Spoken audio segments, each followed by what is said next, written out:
Bom, então vamos lá. Na aula passada, tá? A gente discutiu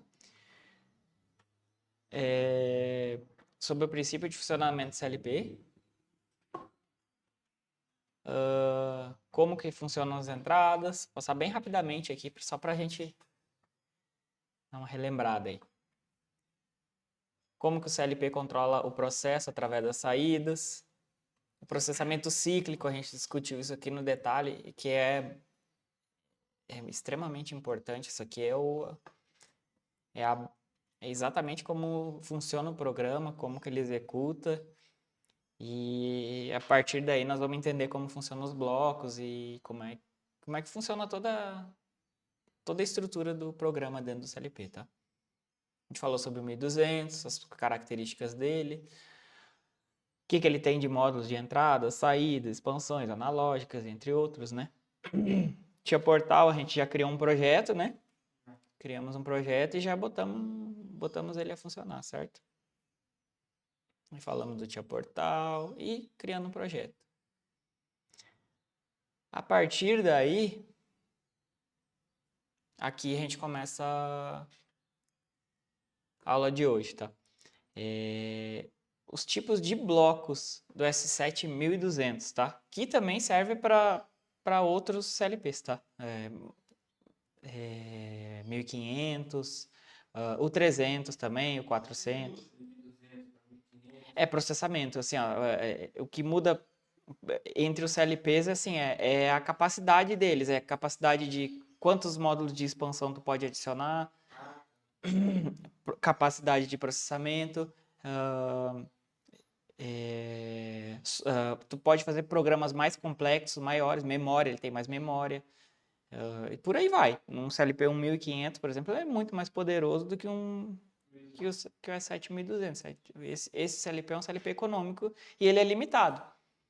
Se eu quiser, por exemplo, no 1212 que a gente tem aí, se eu não me engano, tu pode adicionar 3 ou 4 módulos de expansão, se eu não me engano.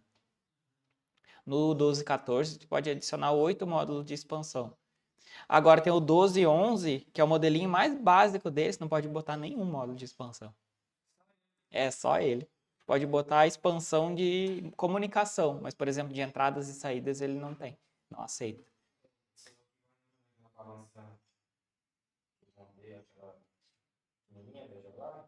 Uhum. Ah, tá, ele não tem, mas ele pode ter, porque lá a gente está usando um 1214. É um 1214, mas não tem nenhum módulo de expansão lá. Mas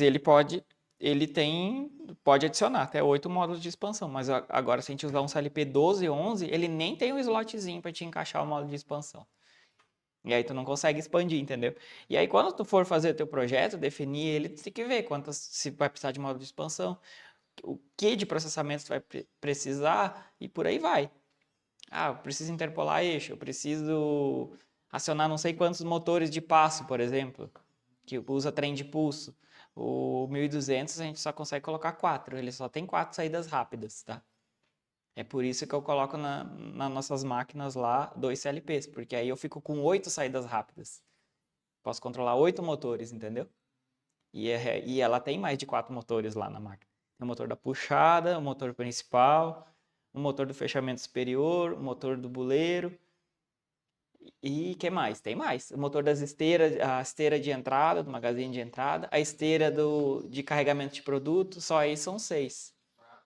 A esteira de saída, 7. Já está quase ocupando as 8 do CLP. Aí, ou eu coloco 2 CLPs, ou uso um CLP mais poderoso, por exemplo, 1500. Ele é muito mais caro. Precisa, porque a minha máquina não exige um processamento complexo e rápido. Para mim colocar um CLP 1500, tá? Mas, vale a pena gastar tudo isso e eu colocar um 1500? Acho que não. Bota 2 CLPs, um mestre e um escravo, 1200, sai muito mais barato e dá conta do recado. A gente tem que fazer os projetos mais econômico possível, né? Para ser viável, para a gente poder vender uma máquina. Desculpa. E é isso aí. Vamos lá. Tipo de bloco do S7200, tá? Para programar ele, é utilizada uma forma estrutural de blocos onde criar um novo programa. Por padrão, o bloco main OB1, tá? Já é criado de forma automática, esse bloco OB1. Toda vez que a gente cria um programa, quando a gente criou lá, a gente já viu que ele já tem um bloco OB1 lá. É assim, é o bloco principal, que é onde ele faz a execução cíclica do programa. Tudo que tu jogar lá dentro, ele já sai funcionando. Foi onde a gente criou nossos programas ali. Foi dentro do OB1, tá? E a execução cíclica, que nada mais é isso aqui que a gente discutiu, ó, na aula passada. Deixa eu voltar aqui. Ó, ele inicia a operação, ele faz isso aqui na UB100, atualização, ele pega, lê as entradas, executa o programa, aqui ó, ele lê as entradas, executa o programa, joga nas saídas, fim da varredura, volta e faz tudo de novo. Isso aqui é o B1 que faz, tá? É o bloco mais importante que a gente tem ali, que é o bloco principal, certo? E ele já é criado de forma automática, tá? Vamos ver aqui. E que é a execução cíclica, conforme eu falei, tá? Vamos ver. Estruturar o programa de maneira... cíclica do programa, conforme citado anteriormente, tá? Para facilitar a estruturar o programa de maneira mais prática e intuitiva, o programa pode ser subdividido em blocos de programas pequenos, gerenciáveis e ordenados conforme as suas funções, tá?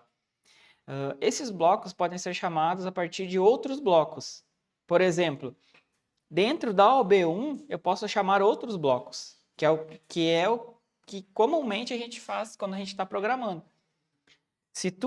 A gente não usa a OB1, a gente não fica escrevendo lá dentro dela, fazendo nosso programa lá dentro. A gente cria outros blocos e chama eles dentro da OB1. Condição. E tu chama ele de forma estruturada. Tu vai ver aqui, eu vou abrir um programa da máquina lá que tu pediu pra gente olhar como exemplo, certo? Tu vai ver que eu não vou entrar no bloco OB1, eu vou entrar em outro bloco. Só que se tu olhar, aquele bloco que eu entrei dentro, ele está sendo chamado dentro da OB1. Para quê? Aquele bloco vai ser chamado dentro da execução cíclica. Executa esse bloco, aí finalizou aquele bloco, executa o outro, executa o outro, executa o outro, acabou, volta desde o início. Ele não fica chamando os programas em si, aquela lógica ladder. Pode também, tá? Quer fazer um programinha simples, coisa, pode trabalhar só com o OB1, mas geralmente a gente não faz isso, não. A OB1 só serve para chamar outras coisas, tá? Esses blocos podem ser chamados a partir de outros blocos, tá? Geralmente são chamados dentro da OB1, que foi o que eu falei. Mas fica a cargo do programador estruturar a melhor forma e mais eficiente para te fazer o teu programa, tá? E aí vem a programação linear, tá? Esse método é onde os programas simples são estruturados e se encontram dentro de um bloco, de maneira a serem executados em sequência, começando a execução de cima para baixo e da esquerda para a direita, tá? Aí o que que acontece? Foi mais ou menos isso que eu expliquei, né? Dentro da OB1 ele vai chamando em ordem, certo? Mas ele tem uma ordem de execução. Por exemplo, aqui, ó, começou o OB1, execução, tá? Esse tem um bloco aqui, aí depois ele vai executar esse aqui. Depois ele desce. Depois executa essa instrução, depois executa essa. Depois fim do bloco. Chegou no fim, volta para cá. E fica eternamente, e isso leva tempo. E esses tempos a gente pode acompanhar. Quando a gente bota o CLP em online, ele te fala ali o tempo de varredura. Quanto mais instruções dessa eu tiver, mais tempo o CLP vai levar para processar tudo isso e mais tempo vai demorar para ele executar todo o meu programa. E isso é uma coisa que a gente tem que levar em consideração. Se a gente precisa de processamento muito rápido, talvez esse CLP não seja adequado, ou talvez eu tenha que criar uma interrupção para ele executar fora dessa OB1. Entendeu? Isso acontece.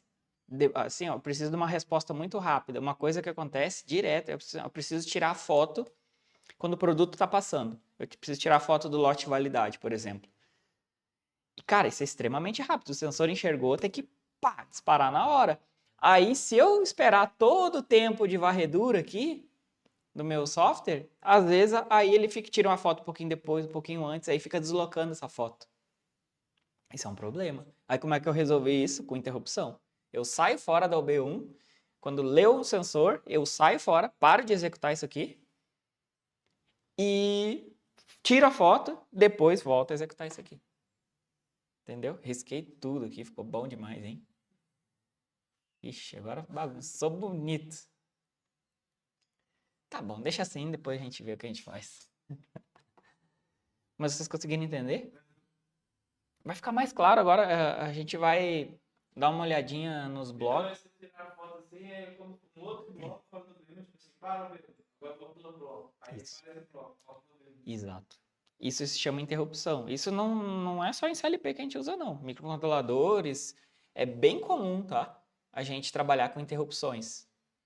Se a gente quer uma coisa muito rápida, a gente precisa interromper a execução do programa, porque essas arquiteturas de processadores, eles trabalham assim, sabe? Desses que a gente... Até do Windows, o processador aqui, muitas vezes a gente está fazendo alguma coisa, por exemplo, vai abrir um software aqui no Tia Portal, que é muito pesado. Ele é lento para abrir, não é? Ele demora.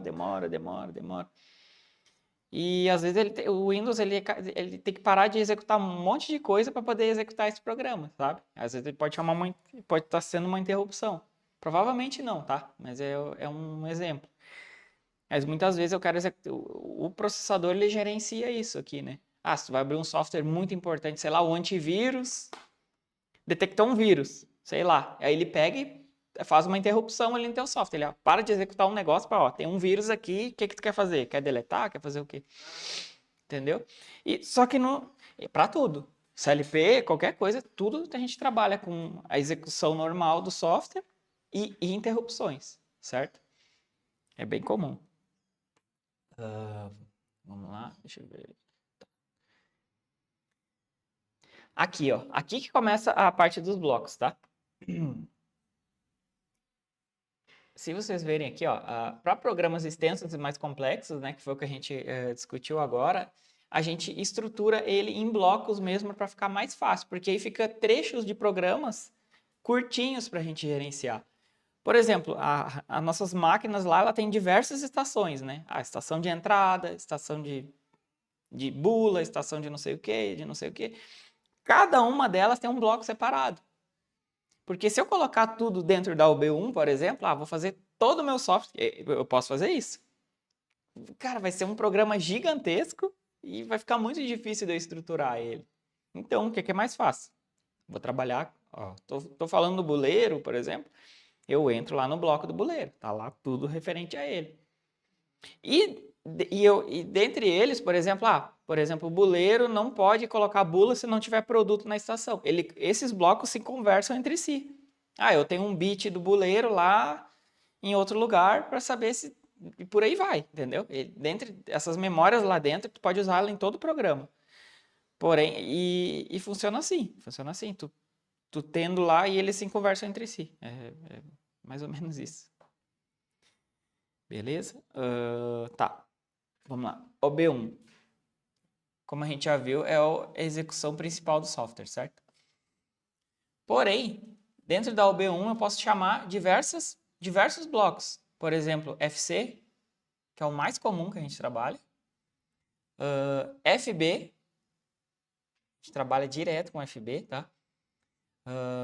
FCs, que aqui que a gente falou. DBs, que são blocos de dados, tá? Aqui ele trabalha com dois tipos de DB. Dentro da FB, quando tu cria uma FB, ele precisa de memórias, ele precisa armazenar essas memórias em algum lugar que tu declarou lá dentro dele. Aí ele cria uma DB de instância de dados, que é isso aqui, ó. Toda vez que aí tu chama essa FB, ele vai criar uma DB também para armazenar essas memórias lá dentro, tá? Agora a FC não. A FC é um bloco é um bloco de função, tá? Tá aqui, ó. FC é um bloco de função. FB é o bloco de função, na verdade, e a FC a gente chama só de função, tá? Falei errado aqui. É que assim, ó, a diferença entre FC e FB tem algumas diferenças, que são poucas, tá?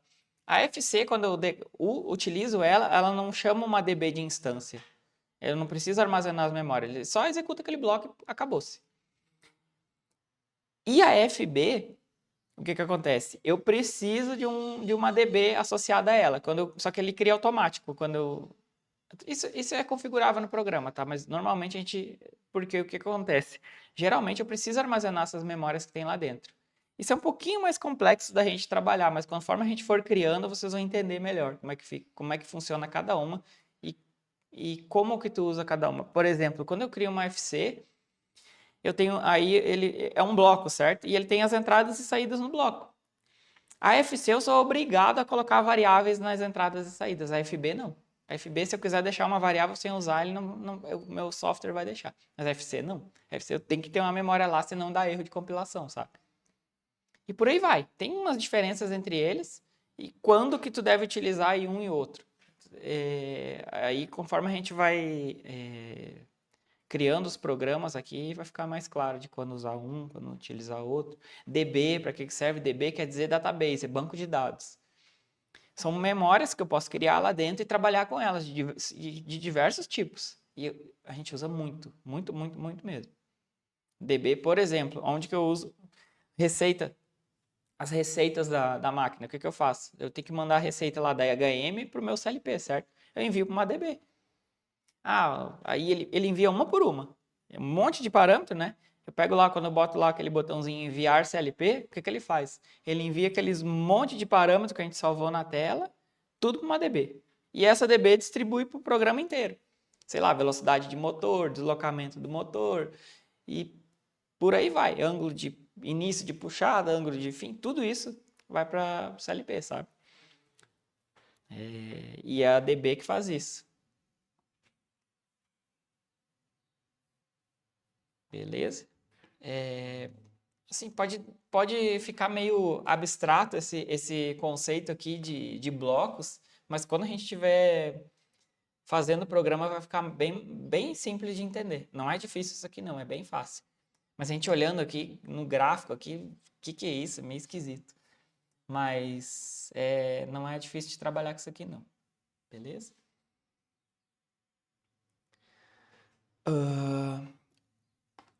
Aí os blocos do usuário, é isso que a gente estava falando, tá? Que são os blocos que a gente cria dentro do programa para a gente trabalhar com eles, que são os blocos de organização, as OBs, tá? Que quando a gente já cria o programa, ele já cria a OB1, né? E por aí vai, eu posso adicionar outras OBs também. Blocos de função, FC, ou FB, aqui a gente chama só de função, tá? Mas ele não deixa de ser um bloco também. Aí o bloco de função, que é FB, e bloco de dados, que é DB. A gente trabalha com esses 4 tipos de blocos aqui no 7200, tá? E o hardware? Eu sei que a gente já conversou, mas assim, ó, o hardware é toda a estrutura física, toda a eletrônica que está ali. E a gente precisa declarar ele quando a gente vai criar um projeto novo. Lembra que a gente pegou, startou o Tia Portal ali, e eu precisei dizer para o Tia Portal qual CLP que eu ia trabalhar, qual o hardware que eu vou programar. Porque o software tem que saber qual é o CLP, por quê? Para saber quais as funções que são disponíveis para mim poder programar, porque o 7200 ele é bem limitado. E tem um monte de função que eu não vou conseguir programar nele. E eu não posso simplesmente criar um software qualquer. E todo software de programação do CLP, tu tem que dizer qual é o hardware que tu vai trabalhar. Para o software saber, esse CLP tem 4 saídas rápidas, eu vou deixar ele programar 4 saídas rápidas. Se ele quiser 5, já vai reclamar. E por aí vai. E isso inclui expansão e tudo. E aí, quando a gente cria um software, ele fala até lá dentro do Tia Portal todas as características deles. Que tá aqui, por exemplo, ó. Deixa eu pegar esse aqui que fica mais fácil aqui, ó. Ó, memória de trabalho aqui, ó, work memory, 100 kilobytes.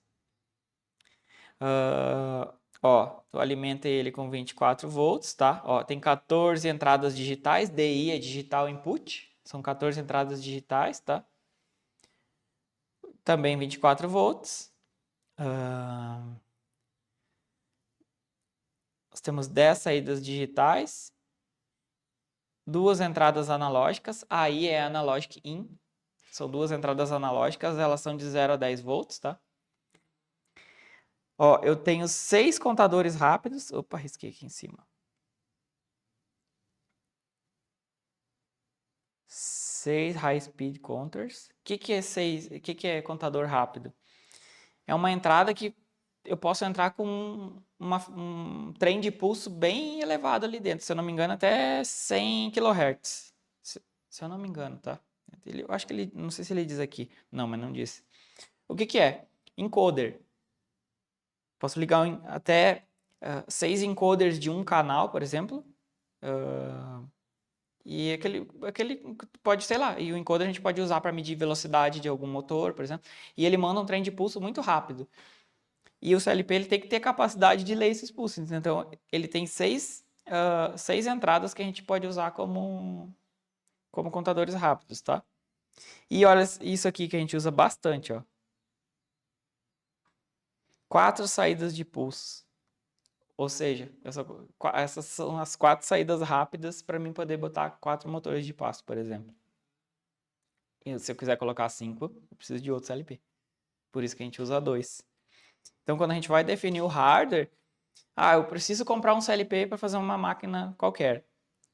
Vai levar tantos motores, eu vou precisar disso, vou precisar daquilo, vou precisar de 20 entradas, vou precisar de 30 saídas.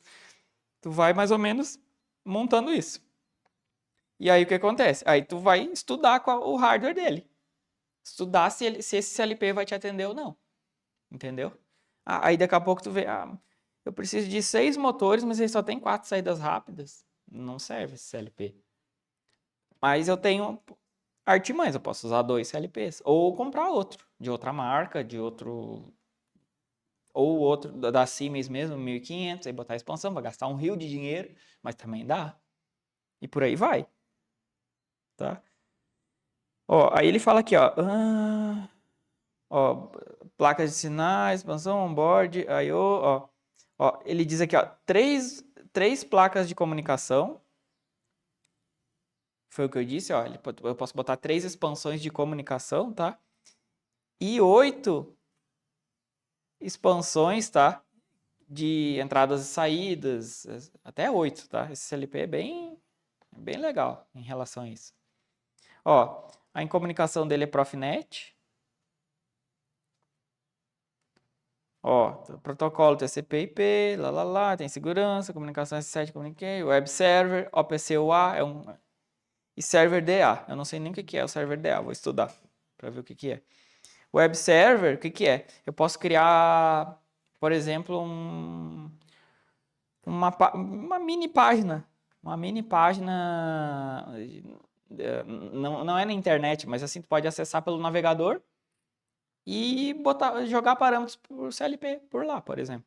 Ou monitorar, sei lá, eu quero monitorar a velocidade que está a esteira, por exemplo. Aí tu pode entrar na rede Wi-Fi pelo teu celular, sei lá, que esteja na mesma rede do CLP, digita o IP do CLP, ele vai mostrar Tá, sim. Web server é do celular, computador, tu abre o navegador, digita o IP do CLP, ele vai abrir. Isso tudo é configurável. Programa lá no CLP como é que o teu web server vai... que ele vai mostrar lá, como tu vai interagir com o CLP. Eu não uso isso, mas ele tem essa função.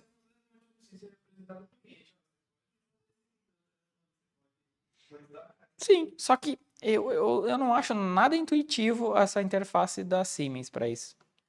Eu acho muito mais fácil utilizar HM para isso, entendeu? Porque tem que ter não que tem que ter, mas as nossas máquinas tudo tem HM. Se eu for fazer alguma interface via celular, tablet, o que for, como eu já fiz, eu uso HM e uso outro protocolo, eu uso MQTT. É muito mais fácil e, cara, mais prático e é melhor de trabalhar, não falha. Agora, esse web server, aí você tem que ir lá abrir um navegador e digitar o IP do CLP para aparecer. Agora, esse software não, eu já abro um aplicativo direto e seleciono ali, ele já abre tudo, entendeu? É muito melhor de trabalhar.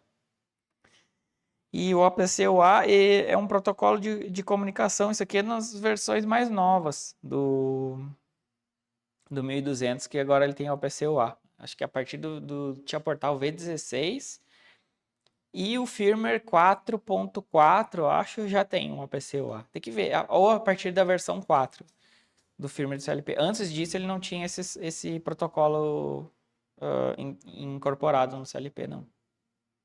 É um protocolo de comunicação que eu posso trabalhar, sei lá, um supervisório, posso comunicar via OPC-UA com o meu CLP. É simples assim.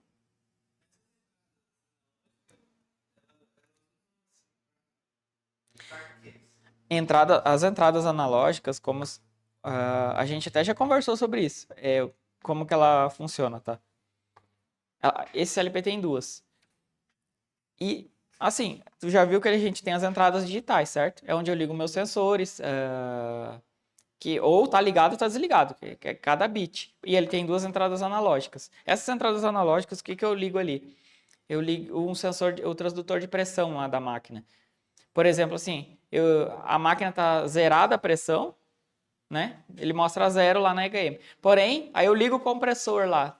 Logo que a gente chegou na fábrica, liga o compressor e começa a subir a pressão. E tu vê que aquele valor lá começa a subir. 0, 0,1, 0,2, 1, 2, 3, 4, até 5, 6 bar lá que a gente trabalha mais ou menos. E aquilo vai subir. Sinal analógico é isso.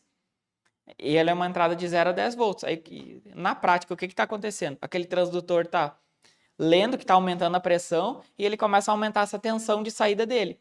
Ele não é 0 ou 1, ou tá ligado ou tá desligado. Ele começa a aumentar aquela tensão. Tipo assim, tá 0 volts, 1 volt, 2 volts, 3 volts, 4 volts. 10 volts é o fundo de escala. Aí chegando nos 10 volts, aí isso que é uma entrada analógica. E saída analógica é o contrário. O CLP manda um sinal, por exemplo, para um inversor de frequência. Manda sei lá, um sinal de 4 a 20 miliamperes. Aí, para mim, mandar para dizer qual é a velocidade que eu quero. Se eu mando 4 miliamperes, que é o mínimo, o motor vai estar parado ou vai estar bem baixinha a rotação dele, por exemplo. Se eu mando 5 miliamperes, então um pouquinho mais rápido. 6, 7, 8, até 20 miliamperes, entendeu? Ele vai rápido. Ou de 0 a 10 volts. A gente trabalha com 0 a 10, 0 a 5 volts, 4 a 20 miliamperes. Mais ou menos...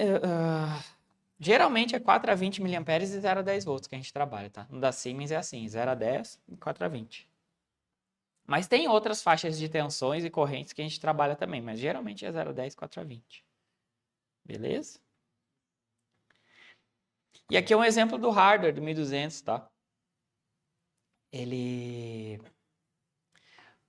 aqui com uma placa de comunicação RS485, que é essa placa aqui, que está nesse slot. Aqui está o 1200 no slot 1, né? E aqui é um módulo de expansão, 16 entradas, 16 saídas, ó. E ele fala aqui, ó, 16DQ, tá? E tem o 16DI que ele não... Aliás, DI tá aqui, na verdade, e barra DQ, as 16 entradas e saídas, tá tudo escrito aqui, ó. E aqui é um módulo de comunicação serial RS485 aqui, ó. E eu vou montando meu hardware. A partir do momento que eu falei pro meu... Eu disse pro Tia Portal, ó, eu vou trabalhar com 1200, 12, 14. Beleza, ele já bota os 8 slots aqui, ó. Opa, é aqui, ó. Ele já bota os 8... Pode ver, ó. 1, 2, 3, 4, até 9, porque ele vai... 1 já é o CLP, né? Ele comporta mais 8 módulos de expansão aqui. Tá? Foi o que a gente conversou. E os 3 de comunicação que a gente falou. Que é aquilo que a gente leu ali na descrição do hardware dele. Ó, posso botar 3. E, mas digamos que eu ainda quero mais módulos de expansão de comunicação. Não dá. Não dá, é só 3. Entendeu? Aí talvez teria que utilizar outro CLP que suporte mais módulos, mas, entendeu? Ó, isso aqui é muito importante, ó, endereçamento das entradas. Lembra que quando a gente criou o nosso primeiro software, né? A gente começou a trabalhar com entradas e saídas, tipo assim, escrevendo I0.0, I0.1. E a gente nem se deu conta que a gente está trabalhando com um endereçamento, que esse endereçamento a gente pode configurar qual endereço que a gente quiser, ele estando disponível, né? Aqui, se a gente vê, ó,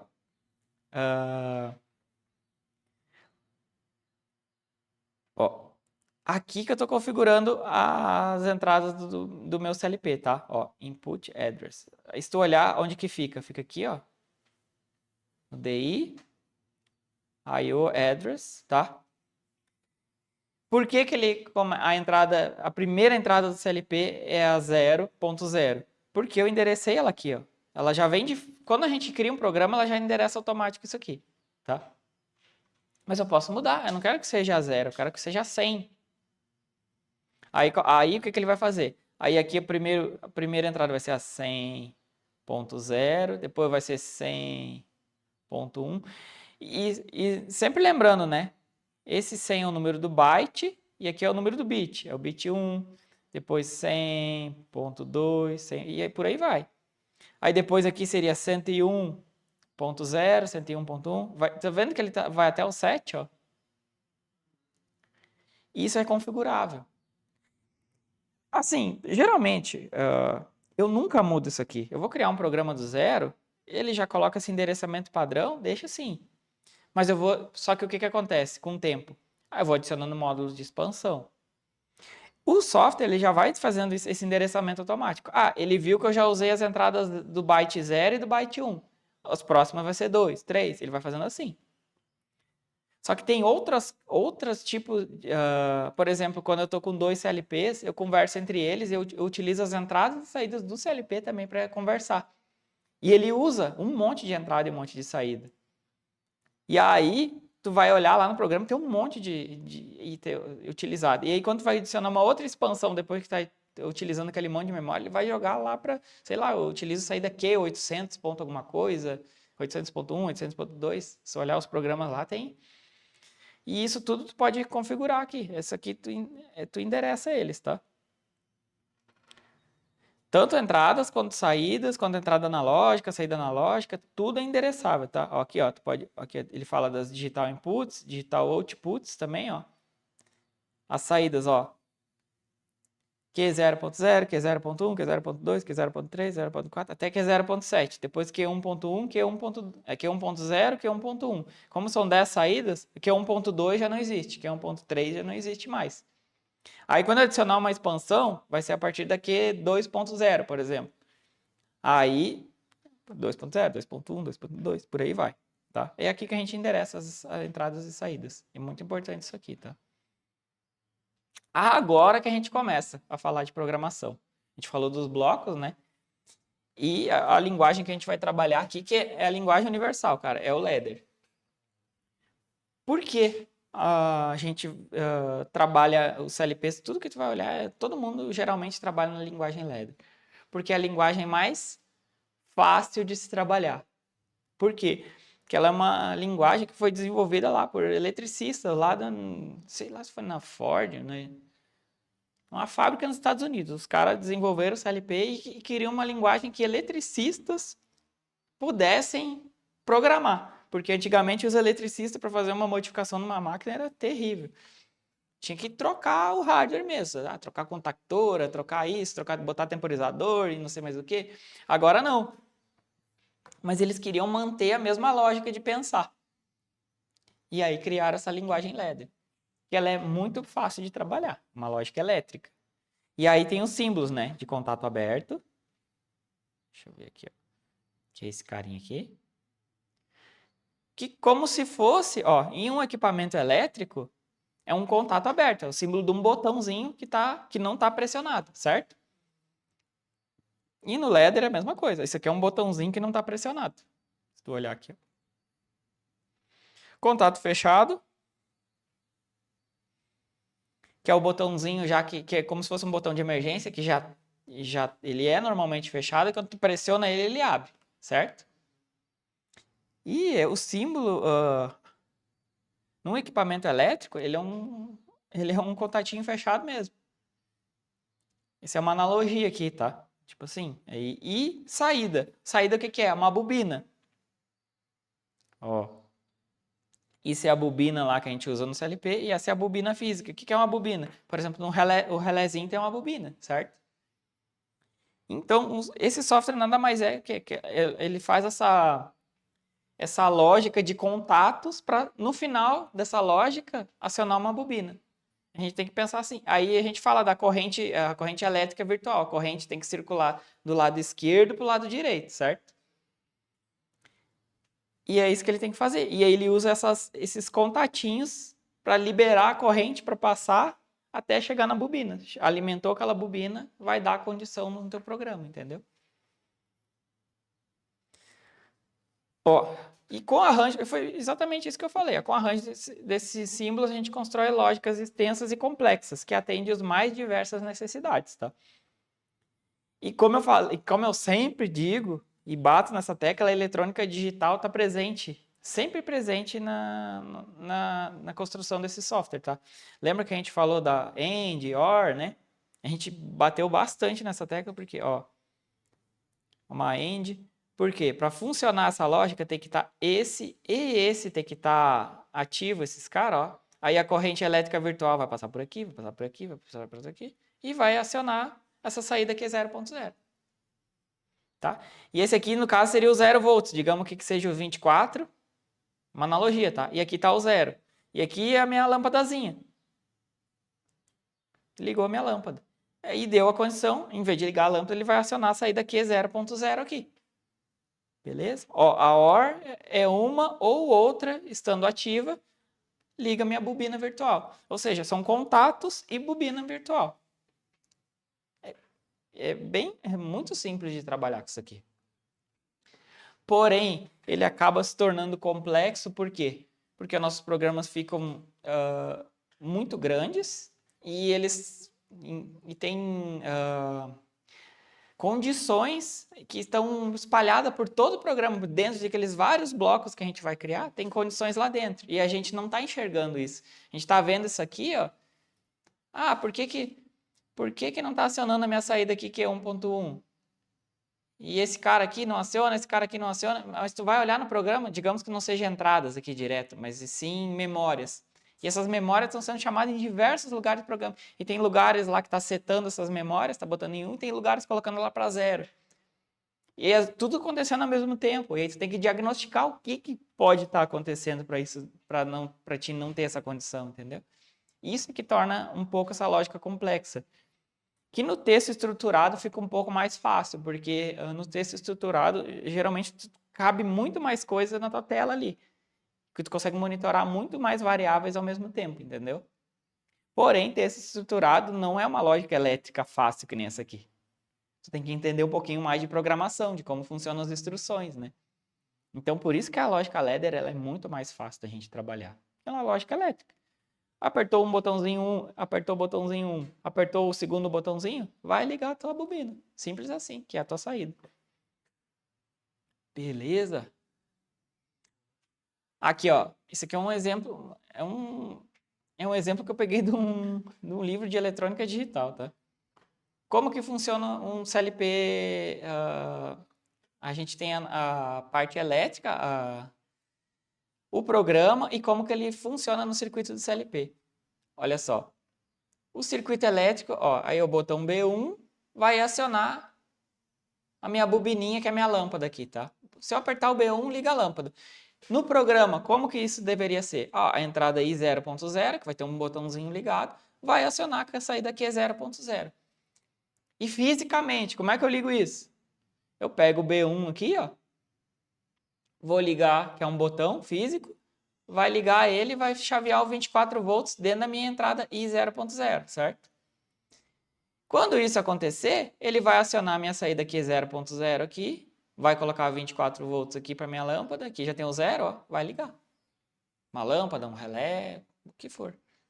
É assim que funciona a lógica ladder. Ah, mas e se eu quisesse colocar mais uma condição aqui, por exemplo? Ah, outro botãozinho. Aí eu, cara, simples puxo uma linha aqui, um contatinho aqui e joga aqui, ó. Se esse ou esse acionar, liga a lâmpada. E aqui na elétrica, como ficaria? A mesma coisa, ó. Aqui, aí seria um botãozinho aqui, aqui, aqui, aqui, ó. Se eu apertar o B1 ou o B2 aqui, já liga a minha lâmpada também. Eu acho que você como a gente já fez alguns programas, alguma coisa, isso aqui eu acho que parece muito, já parecendo muito trivial, muito fácil, né? Ou não? Tá fácil isso aqui, né? E, Eu enxergo que você como se fosse uma predial, como se fosse um trio. exatamente, exatamente. Você liga num canto aqui, aí você vai pra lá, É, liga é no outro. isso aí. É uma lógica elétrica, entendeu? Tu pode enxergar isso eletricamente, mas tu pode enxergar isso no programa e são iguais. São iguais. Eu pensei que você aperta o botão de liga na balança, aí do outro lado você tem um botão de liga também, vai ligar. Pode. Aí, cara, vai da necessidade do programador, do cliente, sei lá, eu quero ter 2 botões de liga, botão de emergência. Uma máquina de 4 metros. Esse aí eu dei um exemplo de. Ah, vai ter botão nas 2 pontas da esteira comprida, vai ter botão de liga, desliga, de emergência, que é muito importante, né? E eu tenho que informar meu CLP, ó, vou bater emergência, vai cortar o relé de segurança, mas eu tenho que ir pro CLP também, pro CLP saber e mandar parar a máquina. Porque senão tu soltaria o botão de emergência, a esteira já sairia andando, entendeu?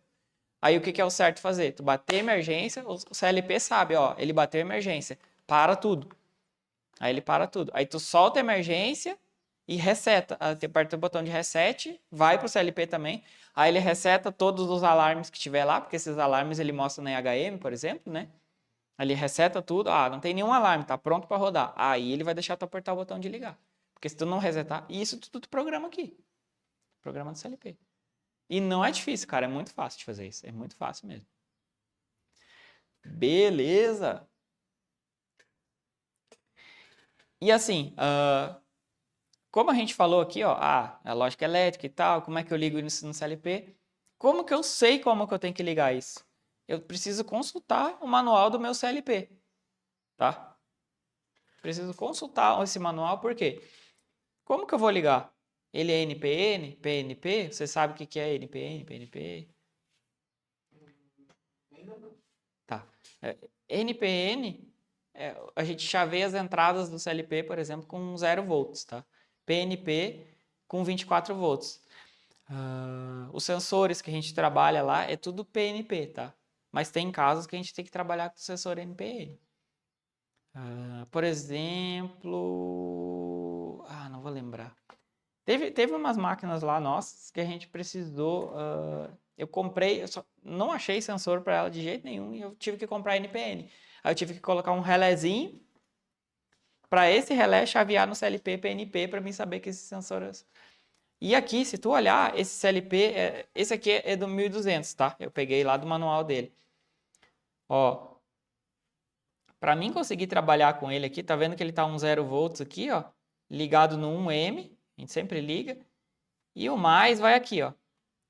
E eu tenho que chavear o mais aqui, que é o 24 aqui. Ou seja, as entradas dele são PNP, que eu tô chaveando com 24 volts. Certo?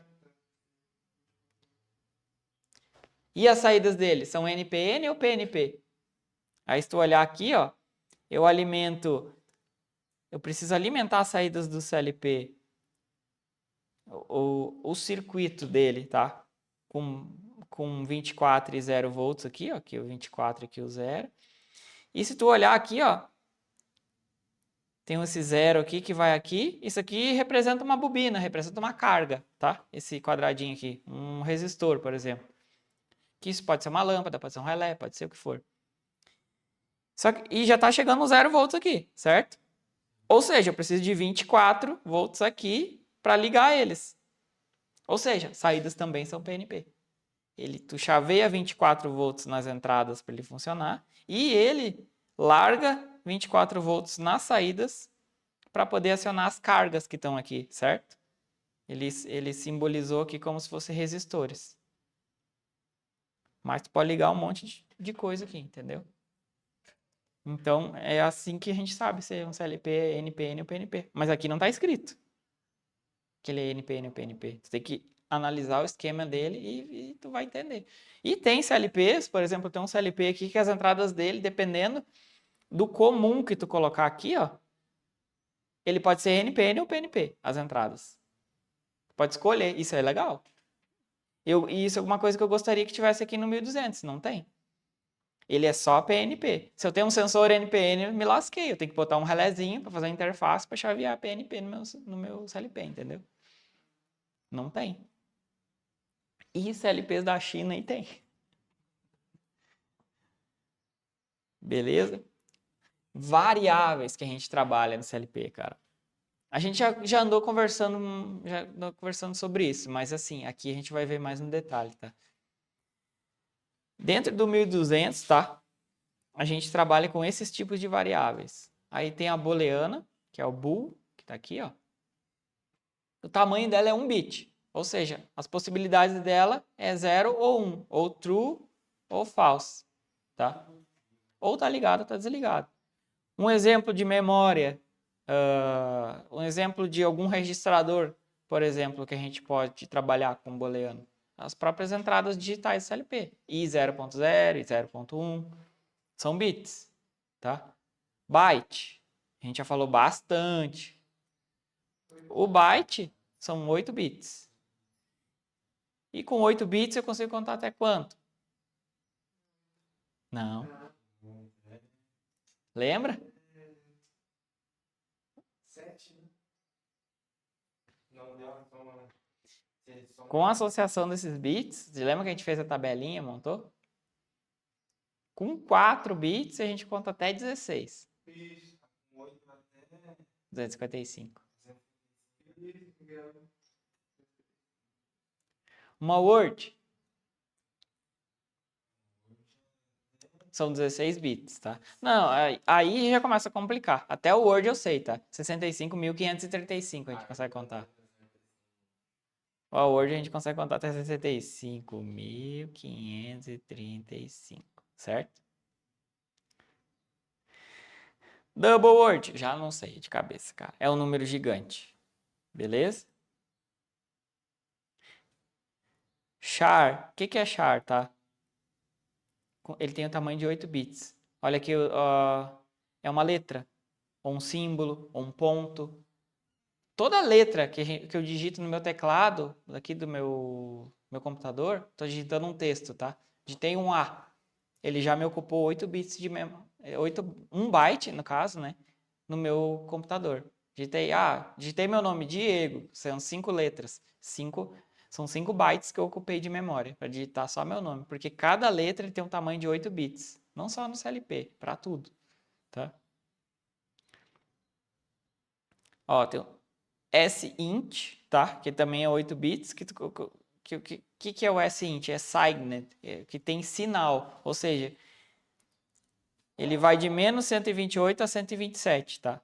Que é com 8. Como ele tem 8 bits, são 255 possibilidades, tá? São 255, mas ele conta de menos 128 a mais 127, se eu usar o sint.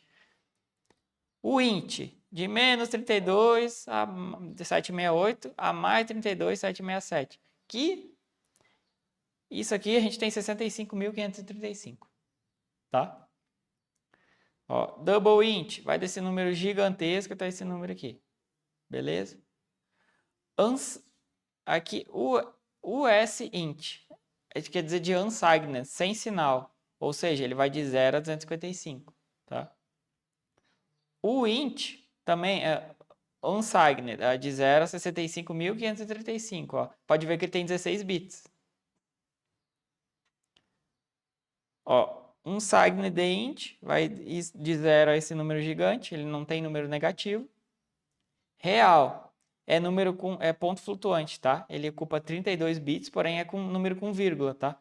Aí, ó, vai de menos 1,18 vezes 10 na menos 38 a mais 3,40 vezes 10 na 38.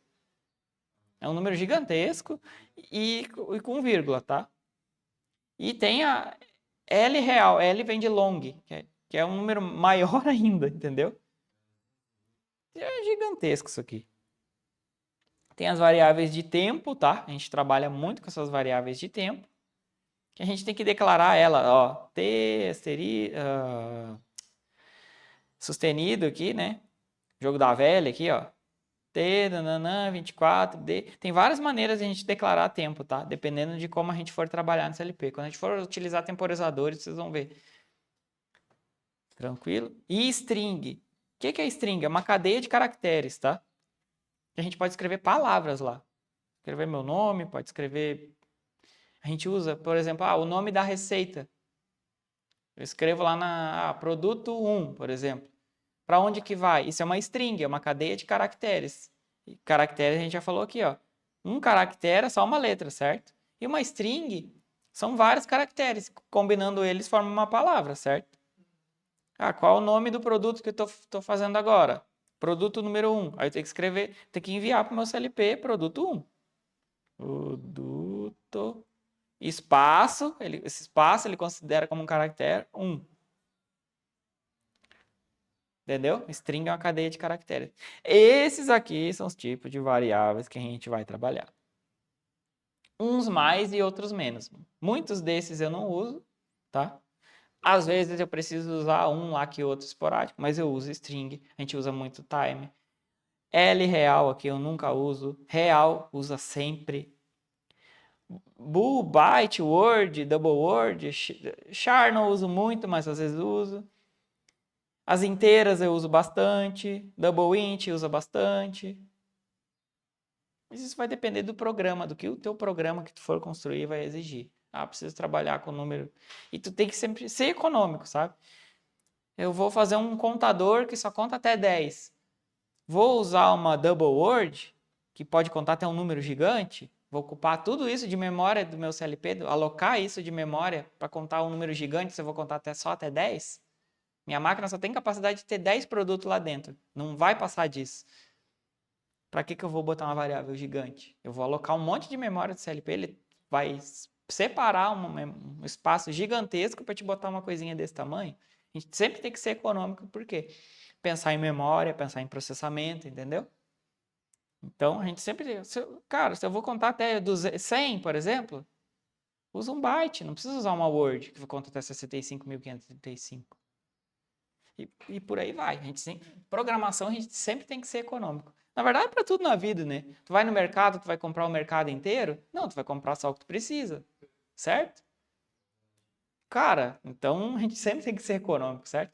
Embora às vezes a gente não é. Vai no mercado e compra um monte de coisa que não precisa, né? E por aí vai. Lá na frente, pode colocar. Pode. Lá na frente não precisa colocar mais. Pode. Pode. Pode. Não, assim, com certeza, tu tem que pensar, ser econômico, mas pensar no futuro. A minha capacidade, minha máquina só vai contar até 10. Mas daqui a um ano eu vou expandir ela, que ela vai contar até 1 milhão. Então já põe a memória de 1 milhão. Eu fiz isso já nessas máquinas. As nossas máquinas lá é tudo double word, as variáveis de contagem de produto. Porque, cara, os lotes de produtos na indústria farmacêutica, por exemplo, vai passar na balança, geralmente, sei lá, é 20 mil produtos, 25 mil, 30 mil, um lote. Mas vai que tem um raio de um lote que ultrapasse a contagem de 65.535, que é uma variável de 16 bits. Sei lá. Esse nosso lote tem 70 mil, sei lá, e tem. Sei lá, esses produtos muito vendidos, esses negócios de nariz, por exemplo. Cara, um lote deve ser gigantesco disso aí. Num lote deve fazer mais de 65.535 produtos. E aí, se eu declarar uma variável de 16 bits, ferrou. Então eu boto uma double word lá, entendeu? Aí não vai ter lote que vai chegar naquela quantidade, isso eu garanto. Mas eu estou falando de indústria farmacêutica. Daqui a pouco é uma indústria de, sei lá, parafuso. Um lote de parafuso, quantos milhões eles não fazem? Sei lá, tô viajando, não sei, tá?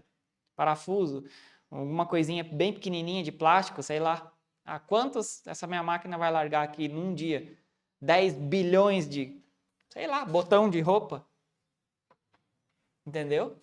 Eu quero saber quantos botões eu produzi, sei lá. Eu tô viajando, posso estar falando uma bobagem, mas sei lá, é um número muito grande, eu acredito, sabe? Então tu tem que saber que tipo de variável tu vai trabalhar no teu CLP, lá no teu contador, para dar conta do recado e garantir que vai funcionar. Porque se ele estourar aquela variável, tu perdeu toda a tua contagem. Ele vai zerar e vai começar do zero. E aí tu tá no meio do lote, zerar e começar do zero, os caras vão ficar felizes contigo. Que programou esse troço, entendeu? Dá BO, cara. Aqui, cara. E aí a gente entrando um pouquinho mais a fundo nas variáveis que a gente mais vai trabalhar. E, cara, definitivamente a variável que a gente mais trabalha é a variável tipo booleana, que é o bit. Porque a gente trabalha praticamente só com bit no CLP. Não só com ele, mas o que mais a gente trabalha é o bit. A gente fica com essas combinações de bits, aciona um bit de saída. Sempre, sempre, sempre. Ó. E se a gente. E como a gente já falou, isso é muito importante, a gente saber o que é um bit. Ó, o tipo de variável do tipo bool, ele tem seu tamanho de 1 bit, certo? Que esse 1 bit tem as duas possibilidades. Eu gosto de enfatizar isso para a gente nunca mais esquecer. É 0 ou 1, ou verdadeiro ou falso, certo? E são referenciados através de um endereço identificador. I, Q, M, que são os mais utilizados, e entre outros, tá? Mas os mais utilizados I, que são as entradas do CLP, Q, que são as saídas, M, que são as memórias internas, que a gente trabalha no CLP também. E o número do byte é separado por um ponto decimal do número do bit, que é aquilo que a gente sempre fala, né? Ó, exemplos aqui, ó. Deixa eu só terminar de concluir o raciocínio aqui, ó. O número do byte começa em 0 e seu limite é específico a cada CPU, tá? O número do bit vai de 0 a 7 na Siemens, tá? Na Siemens ele só trabalha com 1 byte para te referenciar ao bit. Mas tem outros LPs que eles trabalham com mais. Vai do bit 7, bit 8, bit 9, bit 10, bit 11 até o bit 15. Geralmente é isso, tá? Ou é 1 byte ou é com uma word que eles trabalham, com 16 bits, tá? Mas a Siemens é só com byte. Então ele sempre vai de 0 a 7. 0 a 7. Ó, exemplo. A I12.1 é a entrada do bit 1 do byte 12. Ou seja, aqui, ó, I12.1, certo? Isso é o número do byte, o byte 12, e esse é o bit 1 do byte 12, tá? No byte 12 eu posso acessar o bit 1, o bit 2, o bit 3, o bit 4, até o bit 7, de 0 a 7. Bit 8 não existe. Tenta digitar lá I12.8 no CLP. Não existe. Já vai dar erro de cara. Mas I12.7, sim, funciona. Tá? Tem outros LPs que funcionam, os Siemens não. Ó, aqui tem um exemplo, ó. Por exemplo, aqui, a Q122.4 é a saída do bit 4 do byte 122. Aqui está o byte 122, bit 4. Beleza? Ó. E aqui tem os exemplinhos aqui, ó. M100.0. Tá? Isso aqui, cara, esse exemplo eu peguei, até não lembro, eu peguei de um site, eu não me lembro por quê. Sinal do byte. Depois eu vou pesquisar, que eu não lembro disso aqui. Mas isso aqui é uma maneira de tu acessar o bit. O bit 0. Aqui, ó. Deixa eu ver, ó. Sinal, esse é o sinal do byte. Aí tu tem que usar esse símbolo aqui, ó. Porcentagem. X0. X1, ó. X0, X1. Ah, entendi. Eu lembrei aqui, ó. Isso aqui é uma coisa até um pouquinho mais complexa. O que que acontece? Porque isso aqui são memórias internas, tá? São memórias internas que a gente só pode declarar dentro do bloco, por exemplo, dentro da FC. Depois a gente cria um programa, a gente pode fazer, a gente trabalha com memórias, por exemplo, as memórias M, I e Q, a gente pode acessar elas de qualquer bloco do programa, de qualquer lugar do programa tu consegue acessar elas. Porém, essas memórias internas do bloco, quando tu cria um bloco, tu arrasta a janelinha um pouquinho para baixo, tu pode criar pinos de entrada, pinos de saída e memórias internas. E tu consegue trabalhar com essas. E só dentro daquele bloco tu pode utilizar aquelas memórias. Se tu tiver em outro bloco, tu não vai conseguir chamar elas. Porém, isso aqui é uma maneira de tu acessar os bits de uma variável que aqui é um byte, né? Ó, sinal byte, tá? E aí eu posso pegar os bits dessa memória, tá? Isso é uma coisa que eu tentei fazer no passado e não consegui. Eu queria acessar os bits dentro de um byte de uma memória interna que eu declarei ela como uma, sei lá, uma Word. Isso aqui é uma coisinha mais fácil, mas é um pouquinho complexa, porque a gente nem entrou nesse conceito de memórias internas e nada. Mas isso aí a gente vai fazer depois. Na verdade, nesse treinamento básico, a gente nem vai ver isso, tá? A gente não vê isso aí. Mas eu vou mostrar para vocês terem uma noção. E não é difícil, é bem simples, na verdade, porque tu trabalhar com memórias internas também. Às vezes tu não precisa estar utilizando as memórias do CLP globais para fazer umas coisinhas dentro do bloco. Tu pode usar as memórias internas ali, trabalha ali. E eu não sabia como acessar os bits de uma palavra. E aí eu estava procurando exemplos e achei isso aqui, eu achei muito interessante, até foi por isso que eu coloquei aqui. Beleza? Cuidar o horário aqui para nós fazer um intervalinho, né? Ó, e aqui, quando eu aciono essa entrada aqui, vou acionar essa saída aqui, ó. Que é a entrada 12.1 vai acionar a saída Q 122.4, que no caso é o byte 122, bit 4, aqui é o byte 12, bit 1. Simples demais. Aqui, as variáveis do tipo byte, tá? Que é o que eu estava até vendo aqui, ó. Como que isso aqui funciona, cara? Eu não sei se eu botei essa imagem na apostila aqui, não. Não. Tá, acho que não. Depois eu posso... Essa apresentação tá quase pronta, essa apresentação que eu tenho aqui. Depois que eu quero concluir ela essa semana, falta bem pouco. Que a apostila a gente já tá nos finalmente aí já, né? Aí eu vou compartilhar essa apresentação aqui com vocês também.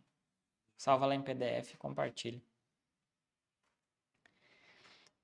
Ó, as variáveis do tipo byte têm seu tamanho constituído de 8 bits, tá? Isso é muito importante, a gente saber o tamanho das variáveis. Tá? E são referenciados através de um identificador também, M, Q ou I,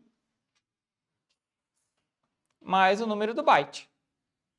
Tá? O identificador é complementado pela letra B. Ó, por exemplo, ó, IB5 é o quinto byte das entradas com o endereço do byte 5. MB22 é o byte 22 da memória com o endereço do byte 22, tá? E aqui, ó, aqui nesse exemplo ele te mostra bem direitinho como que funciona, ó. Aqui tá vendo que é a entrada I0.0 é o bit do byte, é o bit 0 do byte 0. Aqui tem o tamanho de 1 byte, tá vendo? Esse aqui é o tamanho, ó, 1 byte. Quantos bytes tem no bit? Quantos bits tem no byte? Desculpa. 1, 2, 3, 4, 5, 6, 7, 8. Ou seja, 1 byte tem 8 bits. E 2 bytes, 16 bits. E olha como é que é o endereçamento, ó, do CLP. Lembra que a gente falou que quando a gente cria, a gente está criando um programa ali, ele já endereça automático as entradas. I0.0 vai até I0.7. Depois, a próxima entrada é a I1.0, que vai ter a I1.7. Porém, esse CLP só tem 14 entradas, certo? Então, ele tem 8, 9, 10, 11, 12, 13, 14. Ou seja, ele não vai até o I1.7 aqui, ó. Ele vai até o I1.6, I1.4 é a última entrada que eu consigo acessar dele. Entendeu? É esse cara aqui, ó. Ou seja, eu consigo acessar da I0.0 até I1.4, que são as 14 entradas digitais dele. Se eu quiser mais entradas, eu vou ter que colocar um módulo de expansão. Aí o módulo de expansão vai ser endereçado aqui, ó, na I2.0, 2.1, aqui seria 2.0, 2.1, 2.2. Entendeu? Aí a gente falando de 2 bytes, que são 16 bits, a gente já começa a falar de Word. Ou seja, uma Word tem 16 bits, tá aqui, ó, 16 bits, entendeu? Double Word, 32 bits. Ó, o que ele vai ocupar?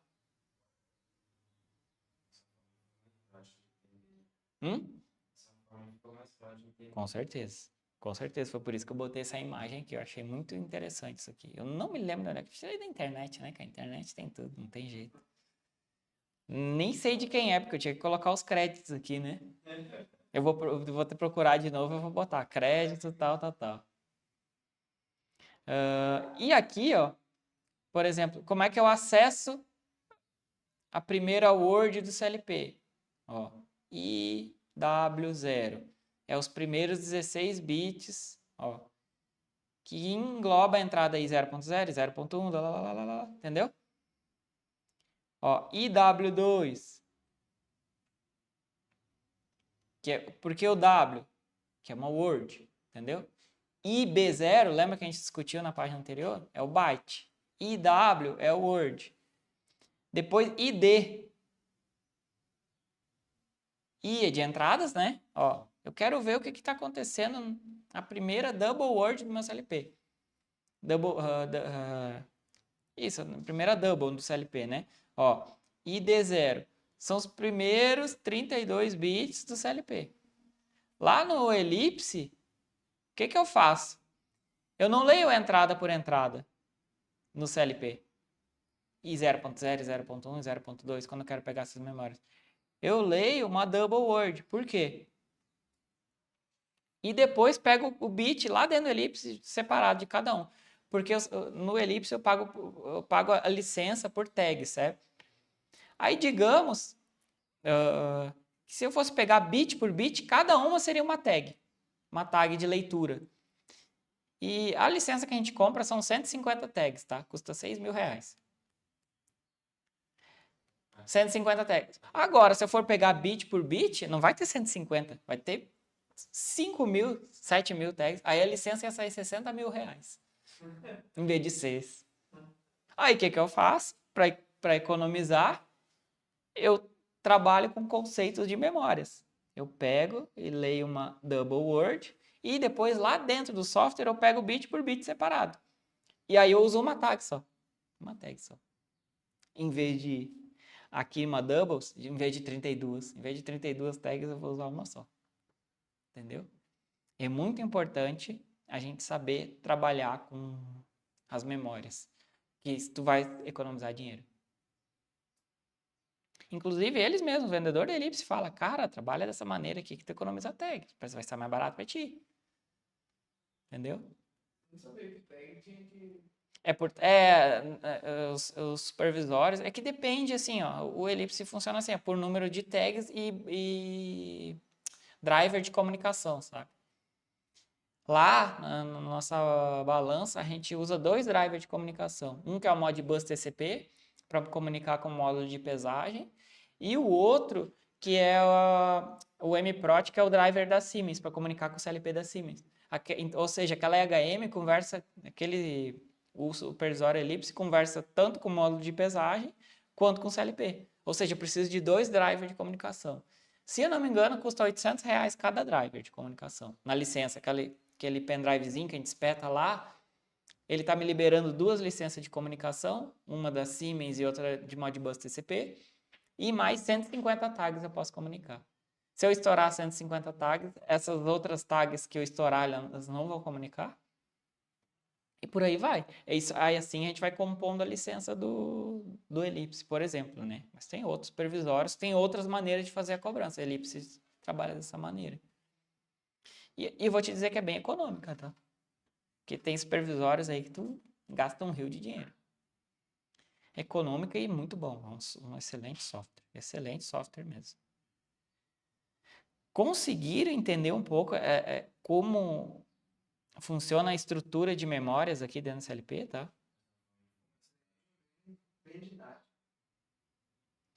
Cara, isso aqui é a chave do sucesso para te programar.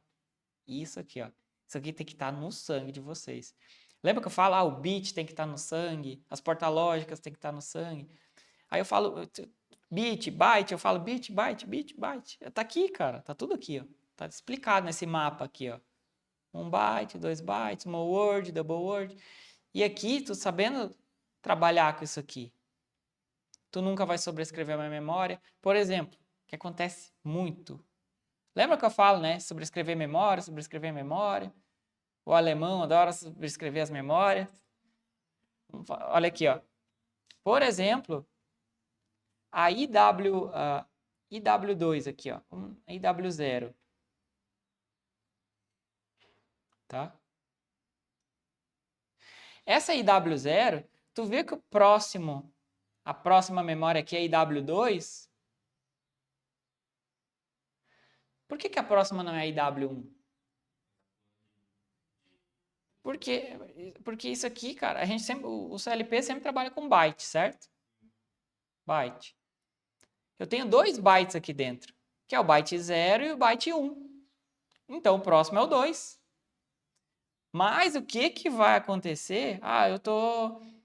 Eu tô lá fazendo meu contadorzinho lá, eu botei MW0, por exemplo, tá largando nessa memória MW0. Mas agora eu vou usar MW1. E vou colocar outra variável lá. Aí o que vai acontecer? Outra coisa, são 2 contadores separados. Eu estou chamando a IW0 e outro estou chamando a IW1. A IW0 está usando tudo isso aqui. E a IW1 está usando isso aqui. Ou seja, ela está usando um pedaço da 0 e um pedaço da 2. Buga. Fica mal bloqueio o teu programa. Porque um está escrevendo um, o contador tá louco. O contador tá louco. Já cansei de ver isso aí lá. Tá louco? Que valor doido é esse? Aí eu ia ver, o alemãozinho tava sobrescrevendo as memórias. Cara, ele adora fazer isso. Mas acontece, cara. Acontece. E ele sabe. Ele sabe. Mas às vezes, cara, tu não te atenta. E às vezes tu não tá trabalhando só com CLP, tu tá trabalhando com a HM também. E a HM também escreve no CLP. E aí, às vezes, tu não tá enxergando que tu tá sobrescrevendo as memórias. Então, tu tem que ficar muito atento no que tu tá fazendo, porque tu vai sobrescrever a memória. Eu garanto que vocês vão fazer isso. E quando começar a dar doideira no software, ixi, tá louco. Esse negócio tá contando errado, tá doido, tá doido. Certeza, vocês estão sobrescrevendo memória. Vai procurar que tu vai achar. Vai procurar. Às vezes não é muito fácil de achar, tá? Quando tá envolvendo IHM e CLP é um pouco mais chato. Mas eu já cansei. Recente, tá? Recente. Não foi, isso aí não é coisa antiga lá do início, não. Recente, há 1 mês atrás eu já tava lá. Um valor doido na HM, não mostrava nada lá. Como não tá mostrando? Se eu tô escrevendo certo, tá tudo certo. Aí eu ia ver, outro trecho lá do software da HM tava pegando metade do outro byte, entendeu? Pira. Teu programa vai pirar. Então é muito importante vocês ter no sangue a estrutura de memórias e assim, ó, o tamanho, quanto que elas ocupam. Por exemplo, aqui W0 está ocupando o byte 0 e o byte 1. Aqui é o byte 0, o byte 1. Aqui é o byte 2 e 3. Aqui começa no 4 e 5. Aqui é 6 e 7. O próximo seria o 8. Então, tu pode usar o 8. Mas não pode usar o 7, porque senão tu vai bugar aqui essa contagem, entendeu? Que aí tu estaria usando aqui, entendeu? Ó, os bytes, tudo aqui separadinho. É extremamente importante a gente saber disso. E ninguém ensina esse troço aqui. Eu não sei por quê. Ninguém ensina, ninguém enfatiza isso aqui. Porque isso aqui é a chave do sucesso. Ou do fracasso, se tu não souber. Ó, variável do tipo word e int. Vamos ver o que mais tem aqui. Ó, aqui eu enfatizo a mesma coisa. Acho que vou fazer um intervalinho, cara. E a gente continua daqui a pouquinho. Vamos comer, tomar um refri aí. Dá uma pausinha aqui. A gente já continua. Beleza. Aí assim, ó, tipos de variável do tipo word e int. que foi o que a gente conversou agora, tá? Esses tipos de variáveis, tá? Eles têm o tamanho constituído de 2 bytes, 16 bits. A gente viu várias vezes isso aí, eu falei muitas vezes. E vou repetir 1 milhão de vezes se for necessário. E são referenciados através do identificador. Todos eles a gente chama com M, Q, I, mais o número do byte menos significativo da word. No caso, o primeiro byte. No caso, a gente fala, MW0 é o byte menos significativo, mas ele é o byte 0 e 1, certo? Que ele pega MB0 e MB1 dentro dessa word, que é MW0, tá? Só que o identificador é complementado pela letra W, tá? Que no caso MW, IW, QW e por aí vai. Um número de 16 bits pode ser compreendido entre menos 32,768 e mais 32 a 767. Vai de menos 32, ou seja, ou de 0 a 65.535, tá? Só que a gente está falando aqui de números que sejam... no caso, é uma inteira, ela só vai de menos 32 a mais 32, tá? Eu não posso ir até 32.768, já não pode. Não, porque ela engloba os negativos também, entendeu? Então, é de menos 32 a mais 32.767. No formato binário, tá? A forma negativa de um número inteiro é representada como um complemento de 2. Isso aqui a gente aprende nos livros de eletrônica digital, o que é complemento de 2, tá? Do número inteiro positivo. O complemento de 2 é obtido invertendo o padrão de bits do número e depois adicionando-lhe 1. Para saber quanto vale um número negativo, veja os bits que estão em 0 e quanto valem as suas potências de 2. Depois some 1 ao resultado e coloque 1 no sinal. Menos em frente ao número. Tá. Aqui, como que ele funciona, tá? Aqui é W24, tá? Engloba os bytes do 24 e 25, certo? No caso aqui, W24 é o byte 24 e 25 das saídas, tá? Se ele for positivo, ó, dá o número 10, né? Ó, é esse cara em 1 e esse cara em 1. E negativo, ele fica... Complemento de 2, o que que ele faz? Ele inverte tudo aqui, ó. Fica 1, 1, 1, 1, 1. E aqui 0 e 0. Ó, 2 na 3, 2 na 1, dá menos 11. É assim que funciona o número negativo.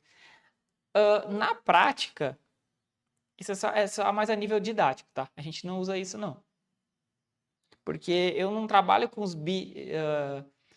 eu não fico acessando esses bits aqui, ó, para número negativo, tá? Nos meus programas, nenhuma precisa acessar isso aqui. Então, isso aqui é mais a nível didático para a gente saber como que ele funciona os bits para ele dar o menos 11. O que vai estar lá na palavra para te dar esse menos 11, tá? Mas aqui a gente já trabalha. Então, isso aqui é muito importante a gente saber, porque eu acesso, às vezes, esses bits aqui, ó, dentro de uma palavra, tá? Mas no negativo, não. Nunca precisei usar e acho que nunca vou precisar. Mas pode ser que precise, tá? Por isso que existe essa... Eu coloquei isso aqui, tá bom? E variável double word e double int, tá? Olha, é a mesma coisa que as outras, certo? Isso aqui, ó, esse mapinha aqui, nada mais é do que igual aquele mapa grandão que a gente viu antes, que a gente vai ver ele de novo aqui, tá? Ó, variáveis com tipo de dados double word, the int tem seu tamanho constituído de 4 bytes, que são 32 bits. E são referenciados através dos mesmos identificadores, M, Q, I, por aí vai, mais o número do byte menos significativo da double word, que no caso é o primeiro byte. Por exemplo, MD0. Aí aqui, ó, vamos pegar o exemplo que tem aqui, ó. O identificador é complementado pela letra D, que foi o que eu falei, D que é de double, tá? Inteiros de 32 bits com sinal também são designados duplos inteiros ou inteiros longos. Esses números cobrem uma gama que vai desde L, esse valor aqui gigante, até mais esse valor gigantesco, tá? Por exemplo, aqui, ó, a QD24 engloba os bytes de número 24, 25, 26 e 27. Ó, QD24 aqui, qual é os bytes que ele pega? Que é o byte 27, ou 24, desculpa, 25, 26 e 27, ó. Que ele pega Q24.0 até o 24.7, Q25.0 até o Q25.7. Tudo isso tá dentro da QD24 e também engloba as words, né? Que são duas words. Uma double word são duas words, que cada word tem 2 bytes. Uma vai complementando a outra. Beleza? E esse mapinha aqui que a gente está vendo, acho que tem na apostila, tá? É igual àquele que a gente viu aqui. Mesma coisa, tá? É o mesmo, só tá desenhado diferente. Esse aqui fui eu que criei, não peguei da internet, não. Esse aqui eu peguei e criei no Word, eu acho, sei lá onde que eu criei isso. Beleza? Variável do tipo real. Aqui é mais a nível de curiosidade, tá? Porque o número real é um número com vírgula, mas a gente não fica acessando os bytes dele. Aqui é só para a gente entender como funciona a estrutura dele, tá? Ó, ele ocupa também 32 bits, certo? Ó, e aí do bit do 0 até o 22 é o valor, que chamo de mantissa, certo? É o valor, 32. E aqui é o expoente, vezes 10 na 50, entendeu? E aqui é o sinal. É só a nível de curiosidade mesmo, tá? Ó, é um número real, também conhecido como um número em ponto flutuante, que é um número com vírgula. É um número fracionário, pode ser positivo ou negativo, compreendido entre esse valor gigante, menos 38, até esse valor gigantesco aqui, ó. Na mais 38. Não sei quanto, na menos 38. É gigante, eu nem sei que número é esse. Não quero nem pensar, tá? Tipos de variáveis, reforçando. Vamos lá.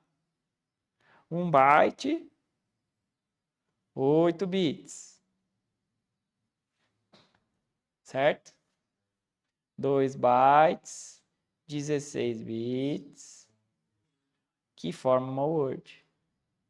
Double word é os 32 bits que estão aqui. Porém, dentro dessa double word, eu tenho duas words aqui dentro. Aqui tem uma word e aqui tem outra, tá? Aqui estou exemplificando uma word aqui, mas aqui tem outra, que é essa word aqui, ó, IW0 e IW2. E dentro da double word, tá? Eu tenho essa word aqui, essa word aqui. Eu tenho 4 bytes aqui dentro, que são esse. E por aí vai. E dentro dessa aqui, eu tenho... Ó, olha que ele tá até meio que sobrescrevendo um pedaço dessa. Ele fez isso justamente para... Porque dentro desse cara aqui, tá a IW, ó, 4, aqui a 5, aqui a 6 e aqui a 7, ó. Tá? Porque aqui tem a 6 e a 7 aqui a 6, aqui a 4, aqui a 5, entendeu? Só para reforçar mesmo, porque isso aqui tem que estar no sangue de qualquer forma. Não pode esquecer de jeito nenhum. Pro resto da vida de vocês, programando CLP, isso aqui tem que estar no sangue. Tem que estar no sangue. Beleza? Instruções de processamento de bits, tá? Agora que começa. Além dos acionamentos, do acionamento básico de entradas, saídas e memórias, existem instruções capazes de aprimorar os modos de processamento de bits, tá? Para facilitar a tua programação. Lembra que eu faço, eu vivo falando set, reset, aperta, seta essa memória, reset, aperta o botão de reset. O que o reset faz? Executa uma instrução lá dentro do CLP. Por exemplo, quando dá um alarme na máquina, ele seta uma memória de alarme. Ó, alarme de porta aberta, por exemplo. Abri a porta da máquina, para e está dando um alarme na tela. Ele setou esse cara. E como é que eu faço para resetar? Eu aperto o botão de reset, que seria, no caso, esse cara aqui, que ele vai resetar essa memória. Pronto. Se essa condição aqui, se eu fechei a porta, certo? Se eu não fechei a porta, se a porta aqui está aberta, está dando essa condição e esse cara está sempre em 1, eu vou apertar meu botão de reset, ele vai resetar, mas depois no próximo ciclo da varredura, ele já vai setar de novo, ou seja, o alarme não vai sair nunca. Fica apertando reset, não vai funcionar. Por quê?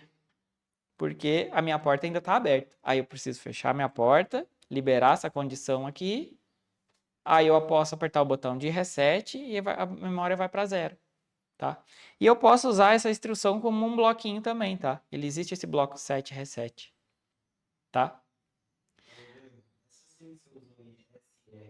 É de set reset. Exato. E como que ela funciona, tá? A instrução set, ou seja, a partir do momento que eu apertar esse botão, essa saída aqui, 0.0, vai ficar eternamente ligada. Posso soltar o botão aqui, ó. Ela vai ficar ligada. Até eu apertar esse outro botão aqui, ó. Aí ela vai desligar. Vai ficar eternamente desligada. Ou seja, ao invés de eu... Aquele meu botão de liga é um botão de pulso, certo? Eu aperto e solto ele, tá? Então, como é que, por exemplo, meu botão de pulso, que eu aperto e solto e a máquina continua ligada? Exatamente porque eu tive que reter essa memória. Eu usei a instrução set reset. Existem outras maneiras, mais burras de trabalhar, tá?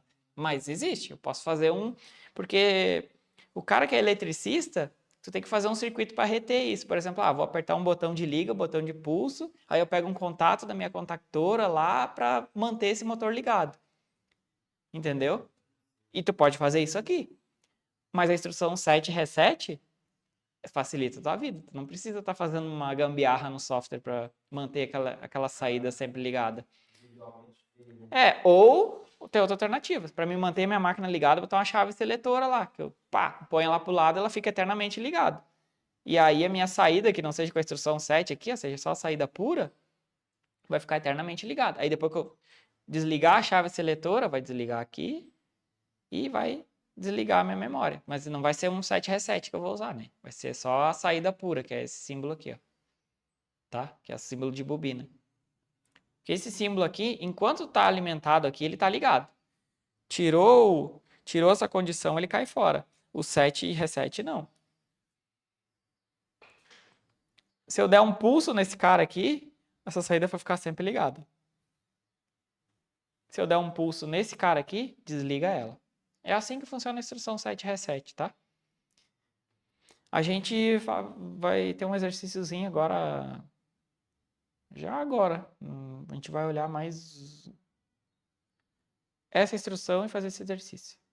E aí a gente pode usar set reset já e essa instrução de pulso aqui. Beleza? Tá. E aqui são outras instruções de processamento de bit, ó. Que é a instrução P. P o que é? Pulso. Tá?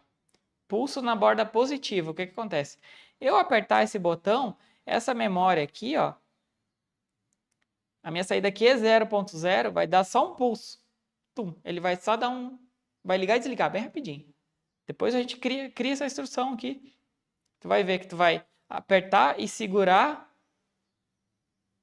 o I 0.0 e essa saída só vai dar um pulso.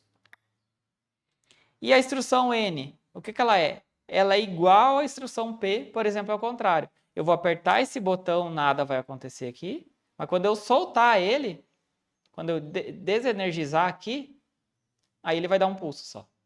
É uma instrução de pulso na borda de subida, esse cara aqui. Ou seja, no momento que eu pressionei o botão, ele vai dar o pulso. E esse aqui é na borda de descida. Ou seja, é quando eu soltar o botão. Quando eu soltar esse cara aqui, ó, quando eu tirar a alimentação desse cara aqui, aí ele vai dar só um pulsinho aqui. É assim que funciona essa é a instrução de processamento de bit aqui. Pulso N e o pulso P, tá? Não, ele não vai ficar ligado nenhum aqui. Ele vai dar um pulso na Q0.0. Apertei esse botão, tu vai ver que a Q0.0 vai piscar. A duração dessa piscada é a duração de um ciclo de varredura de CLP. Ele só vai dar uma piscadinha e pronto. Só isso que ele vai fazer. E nesse aqui, ele vai dar uma piscadinha na saída quando eu soltar o botão. É só uma piscada. É só um pulso. É uma duração bem curta. Sei lá. Dá 10 milissegundos, 5 milissegundos, não sei quanto tempo vai durar. A gente pode até depois medir com o osciloscópio quanto tempo vai durar essa saída acionada. Mas é nada. Às vezes não dá nem para ver o LED ligar. Tão rápido que é. Para que a gente usa isso aqui? Por exemplo, eu aperto o botão de liga da máquina, tá? E a máquina está lá ligada. Mas digamos que dê uma emergência na máquina lá, sei lá, o cara abriu a porta. Só que eu tô lá segurando o botão de liga e a máquina não desliga nunca mais, tá? Isso é uma programação mal feita, tá? Mas aí a máquina não vai desligar. Eu abro a porta e a máquina continua funcionando. Se eu continuar apertando o botão de liga. Aí o que eu faço? Quando eu aperto o botão de liga, eu boto uma instrução de pulso, que não adianta eu ficar segurando o botão. Entendeu? Outra coisa, se a máquina está em emergência, e eu aperto e seguro o botão de reset. E mesmo com as portas abertas, me dá a condição de ligar a máquina, por exemplo. Se eu ficar apertando o botão de reset. Então, o reset, a instrução sempre coloca um pulso nela, porque quando eu aperto o botão de reset, ele só dá um pulso para resetar as variáveis.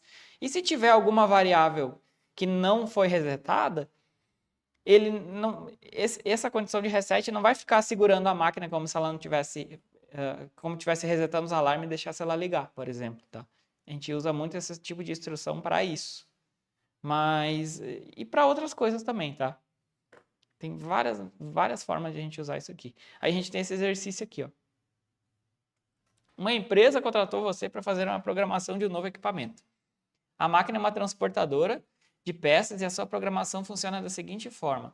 Ao pressionar o botão Start, tá? Aí tem aqui, ó, tem um botão 1, botão 0, que é o Stop. Então, o botão Start, a esteira M1 aguarda existir a peça no sensor S1 e então liga. Aqui tem o sensor S1, ó.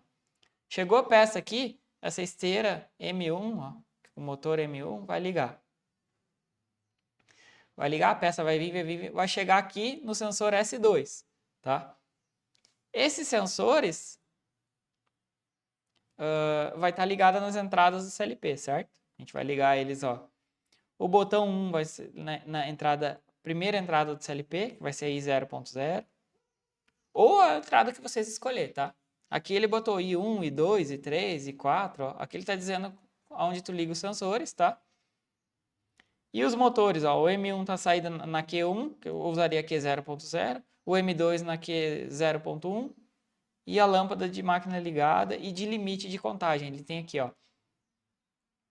Quando a peça chegar no sensor S2, né, a esteira M1 desliga, então a esteira como é que é? A esteira M1 desliga e liga então a esteira M2 até que a peça passe pelo sensor S3, desligando a esteira M2. Aqui está o sensor S3, ó. Uma barreirinha, pode ver, ó. É um transmissor e um receptor, tá? Finalizando o ciclo, dando condição para um novo ciclo. Quando completar o quinto ciclo, a lâmpada limite 5 peças liga. O usuário deverá pressionar o botão de stop. A lâmpada liga quando o ciclo estiver em funcionamento e o botão stop finaliza o ciclo. Fazer uma lógica em ladder para essa aplicação. Boa sorte para vocês. Pega o CLPzinho, pega o Tchau Portal. Vamos ver, ó. A gente vai precisar de 4 relézinhos para ligar aí. Um para representar o motor 1, outro para representar o motor 2, um para representar a lâmpada Q3 e outro para representar a lâmpada Q4. E a gente vai utilizar a entrada 1, 2, 3, 4, 5, 6 entradas. Só que ao invés de, como a gente não tem os botões aqui, a gente pode usar memórias, tá? M0.0, M0.1, aí M0.0 seria o B1, a gente vai forçando elas e vai vendo a coisa acontecer no programa. Mas a gente pode ver com os relézinhos ligando. Aí a gente vai, como a gente vai ter 4 relézinhos aqui, a gente liga 4, vou pegar mais ali. E aí vai ver, ó, esse relé 1 é o motor 1, relé 2 é o motor 2. E aí a gente vai simulando e vai fazendo a coisa funcionar. Aí eu vou ajudar vocês, eu vou dar uma pausa, ajudar vocês e depois a gente constrói um programa aqui. Eu acho que hoje a gente vai levar um tempo a mais, porque vai ser o primeiro programa relativamente complexo que vocês vão fazer. Vocês vão ter que pensar um pouco. Agora é 10h30. Eu acho que a gente vai levar 1 hora aí para brincar com isso aqui, para botar tudo isso a funcionar. 1 hora ou um pouco mais, tá? Ou até o final da aula. Não tem problema em demorar nesse primeiro, porque os outros são mais ou menos parecidos, vocês vão ver. Não que seja parecido, é outro exercício pedindo outra coisa. Mas como vocês já vão entender a lógica de como se faz o exercício, vai ficar muito mais fácil fazer os outros. E esses exercícios aqui são extremamente simples. Beleza? Vou dar uma pausa no vídeo aqui, a gente segue, vou ajudar vocês e depois a gente constrói ele no Tia Portal aqui também para deixar registrado no vídeo. Fechou?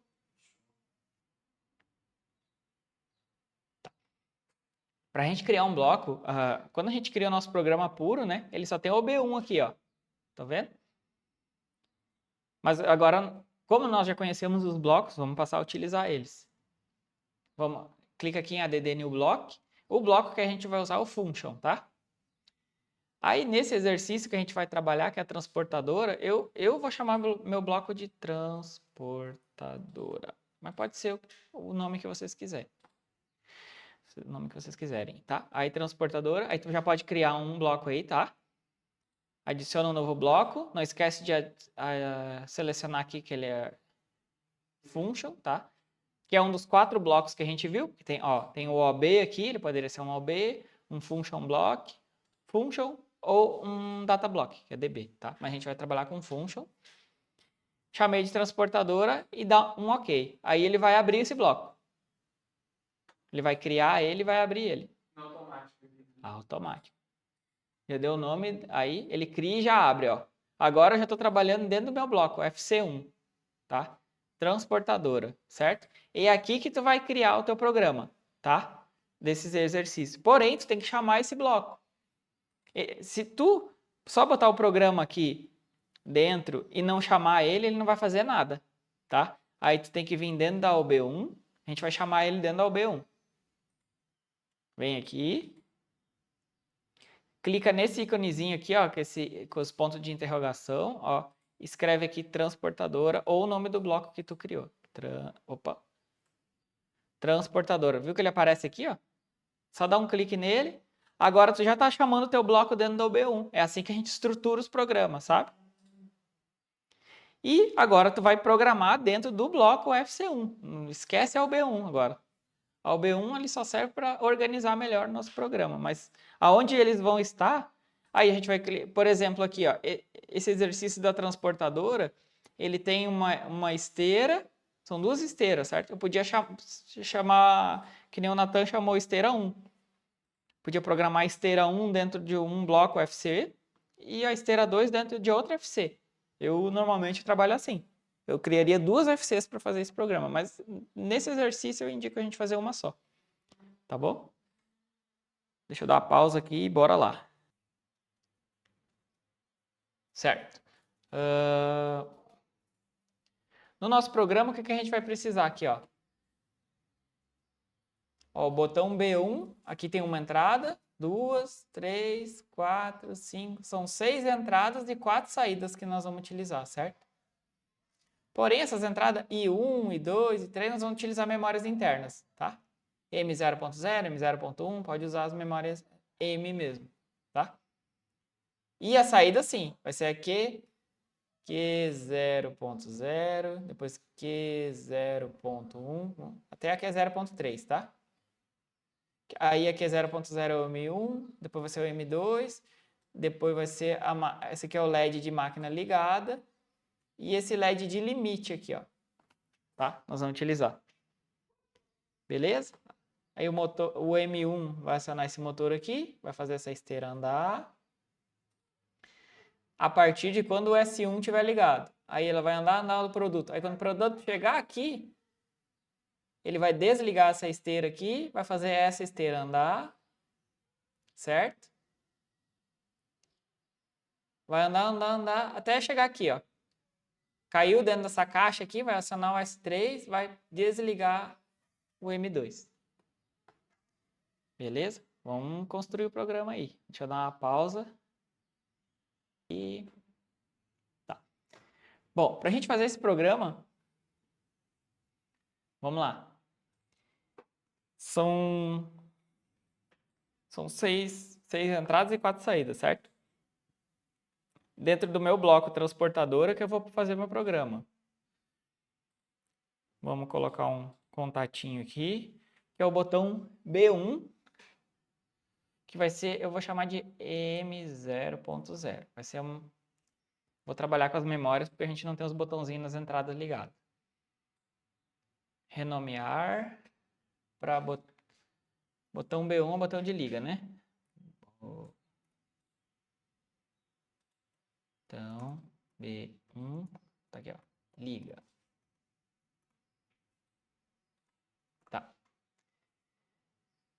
E ele tem que acionar a minha esteira 1, que é o motor M1, certo? Que eu vou chamar, vai ser a primeira saída do meu CLP, que é aqui, 0.0, certo? Aí vamos chamar aqui,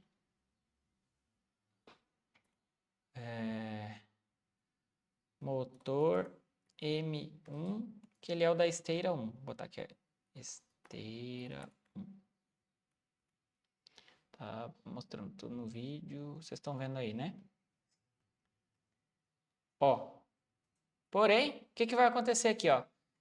Enquanto eu estou pressionando meu botão de liga, a minha esteira está ligada, mas se eu soltar o botão de liga, ela vai desligar.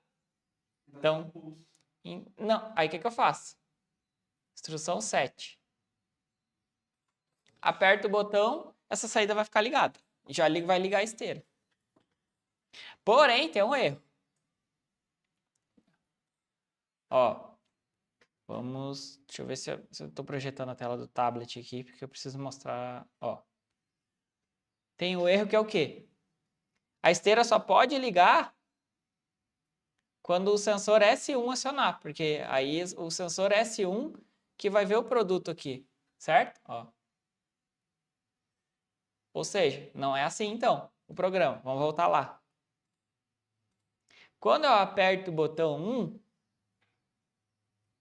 a esteira só vai ligar quando o meu sensor S1, que eu vou chamar de M0.1, M0.1. Deixa eu renomear. Aí eu boto sensor S1. Ó. Se eu apertar o botão de liga e o sensor S1 não estiver acionado, ele não vai ligar. Mas se eu apertar o botão de liga e tiver algo no sensor, vai ligar a minha esteira. Tá certo? Porém,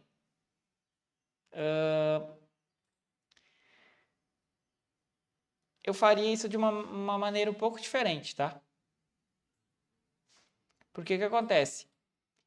Se eu apertar meu botão de liga e não tiver nada na frente do sensor, nunca vai ligar a minha esteira. Mas digamos que eu quero apertar. Mas o que eu quero de fato? Eu quero apertar o botão de liga e a máquina ficar ligada. A esteira não vai ligar, certo? Mas a partir do momento que o produto chegar ali, a esteira vai andar. Então, como que eu faria isso? Vamos botar uma outra memória aqui. Opa, não é renomear, é botar uma memória. M10.0, por exemplo, tá? Eu posso utilizar qualquer memória aqui, tá? E essa aqui eu vou chamar máquina ligada. Máquina ligada. Olha lá. E vou tirar esse meu sensor daqui. Vou colocar para a próxima network. Ou seja, apertei meu botão de liga, a memória de máquina ligada vai ficar sempre em 1. E aí, o que eu faço? Se minha máquina estiver ligada, aí tu bota aqui, ó, máquina ligada, ó.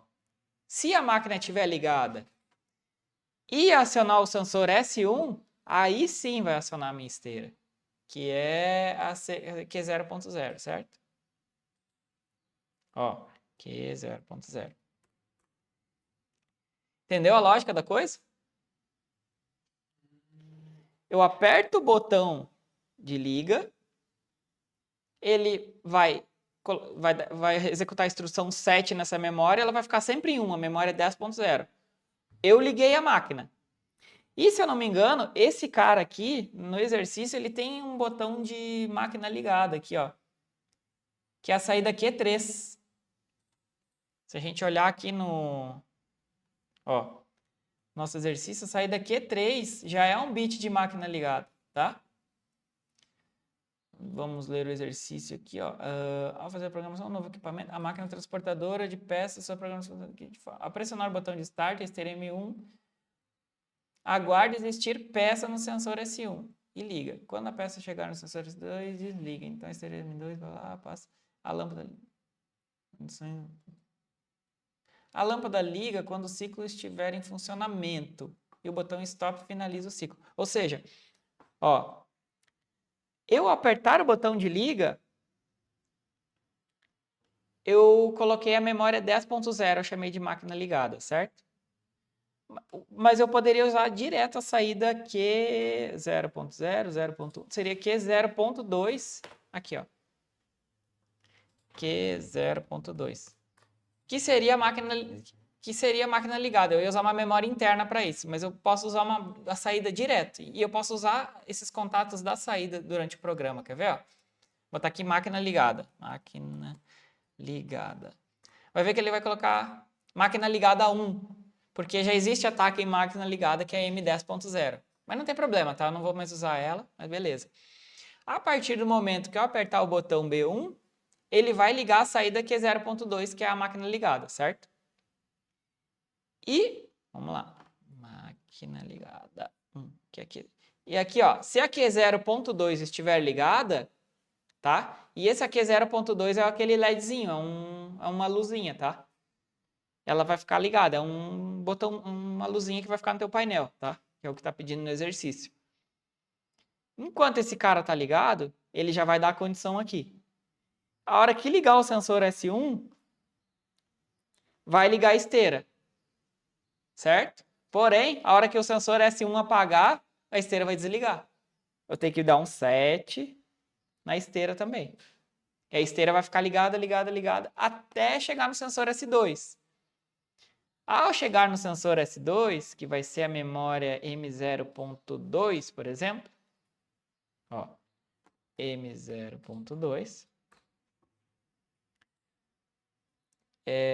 eu vou chamar de sensor S2, sensor S2.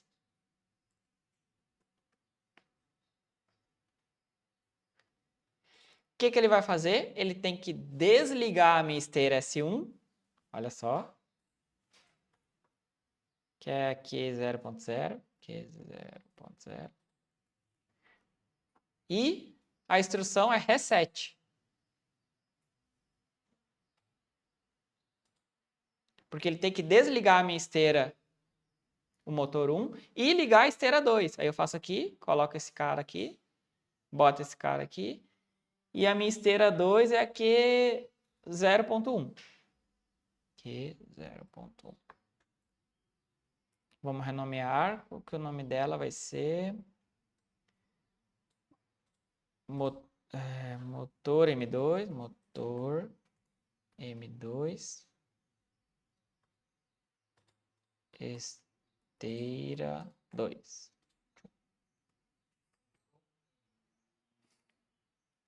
e a instrução 7, que vai ligar ele.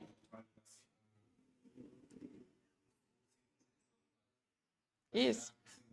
Quando ligar o sensor 2, ele vai desligar a primeira esteira e vai ligar a segunda esteira.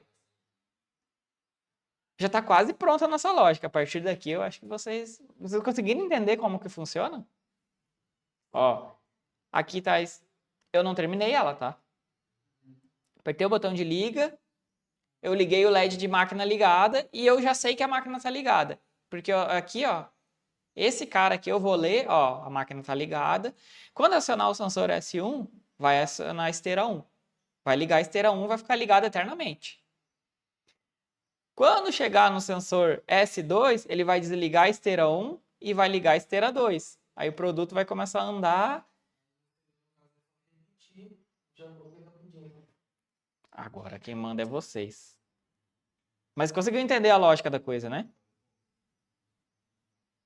Ficou mais fácil eu dando a introdução aqui. Agora segue mais um pouquinho. A gente não tem muito tempo, mas segue aí que aí depois a gente conclui. Então a gente tem esse exercício aqui, vocês podem seguir ele, né? Segue ele e só terminar a lógica. Aí depois na próxima aula a gente corrige, a gente finaliza ele aqui e faz ele funcionar. Beleza? Até a próxima.